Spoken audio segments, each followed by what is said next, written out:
sebagai bentuk perhatian terhadap keberadaan para lansia di masa pandemi COVID-19.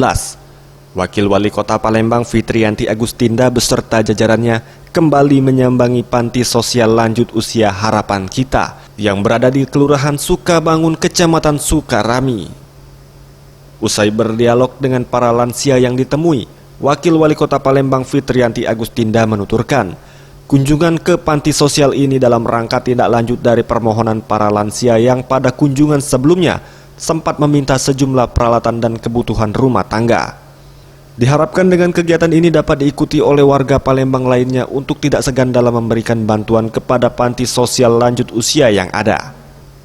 Ini bisa mengetuk hati kawan-kawan atau juga masyarakat yang lain yang ingin berbaik hati untuk mendatangi menengok orang tua kita karena mereka membutuhkan perhatian. Maksud saya walaupun tidak bisa membawa mungkin yang begitu banyak, tapi cukup datang dan menanyakan kabar mereka sudah sangat senang sekali karena mereka rata-rata tidak memiliki keluarga. Sejumlah bantuan diserahkan Pemkot Palembang pada kesempatan kali ini, mulai dari mesin cuci, peralatan dapur, hingga sembako yang pada kunjungan sebelumnya telah disampaikan oleh para lansia yang ada. Tim Liputan Sriwijaya TV.